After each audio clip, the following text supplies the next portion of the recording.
Hello everyone, my name is Katrina Cole and I'm back with another video. Sorry I haven't been posting, sorry I haven't really been getting back to your comments and everything, but it's just been crazy busy and everything. And today I'm actually going to talk to you about, sorry, I have my phone right here to say what I'm going to talk about. So, I'm going to talk about FASD and back to school. That spin didn't work out very well. It just kind of slid. Sorry. Anyway, I'm going to be talking about going back to school, FASD, and yeah. And by the way, before I get any comments on why is my face so red, one, it's on here, and two, my skin's irritated from all the makeup and everything. And my hair is wet because I just took a bath. So, don't even comment on that. Don't even comment about that. Thank you. So, first thing is, back to school can be really hard, especially for people with FASD. It's like 10,000, 100, million, billion times harder. Because we don't know what to expect. We like a routine. We like everyday routine. We don't like having summer. Summer is very hard because we don't know what to expect. It's just it's a free-for-all. Summer is just kind of a free-for-all, and I personally really don't like it, and I know a lot of people with FASD don't like it either. So, for going back to school, let me lift my chair up. Oh, that's a lot better. Okay, so for going back to school, tip number 1. Now, if you were a parent, you can probably make all these things happen. Or hopefully make all these things happen, or some of them. It's really up to you. It's up to you.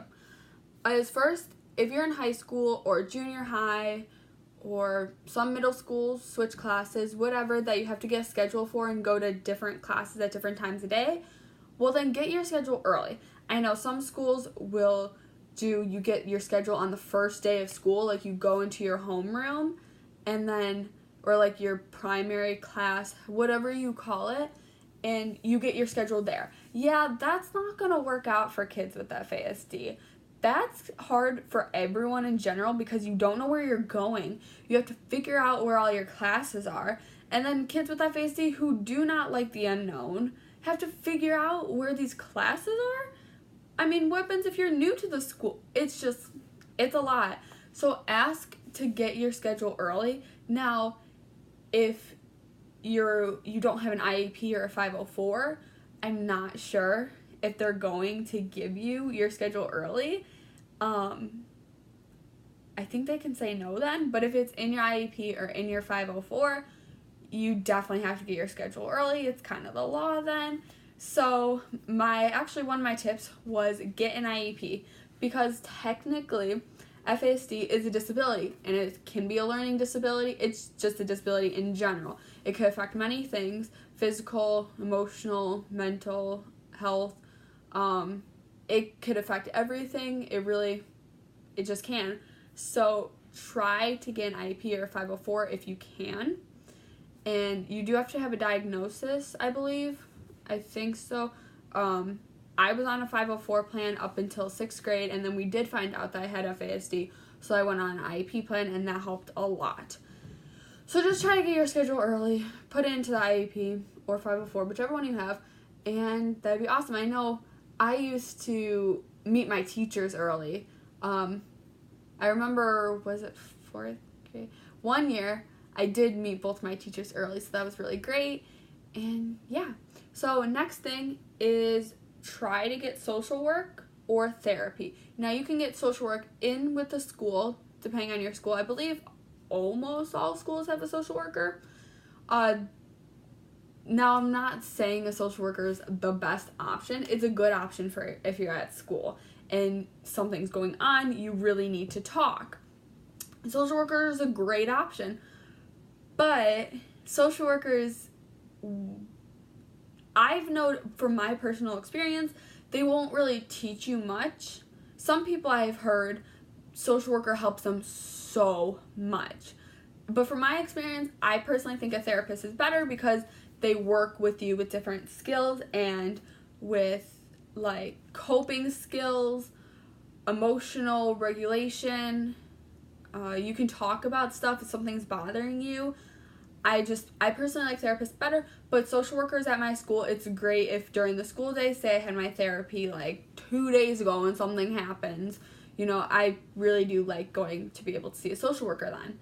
And it's just, social worker is really good, say if you're having anxiety attack at school or just something's going on, it's really good. So really try to get social work or therapy. I have both.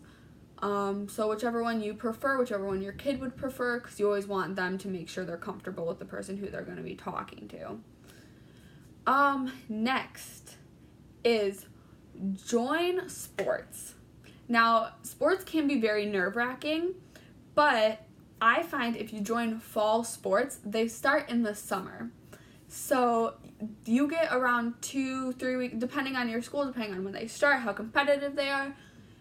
I say I usually get about a week or two, and I meet people. I meet new kids doing the sport. I get comfortable. I get back in a routine, not like 8 hours a day or 6 hours, 8 or 6 hours, 7, we'll go 7. 7 hours a day in school. No, it's like 3 hours.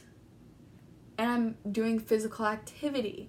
And it's really great because then you meet people, you get in good shape, you are part of a school. Oh, that was weird with my voice.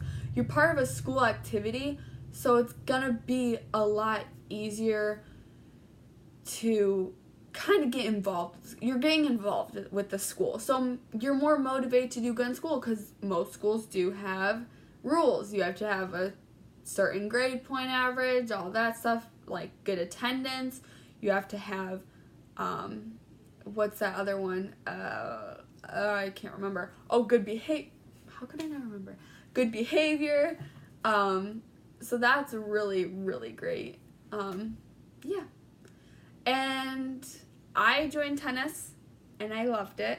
I did the best I could because I had something to look forward to at school. It wasn't like, oh, I'm going to school, I'm getting nothing out of it. Like, yes, when you're going to school, you're getting stuff out of it. You're getting an education out of it. But with FASD, it is kind of hard to get motivated to go to school, I've noticed. For me personally, because school's a little bit hard sometimes, depending on what kind of classes you're in. So it can be hard to go to school. But when you have that motivation, it's a lot easier to go to school. It makes you feel good. And then after school, you can just run around.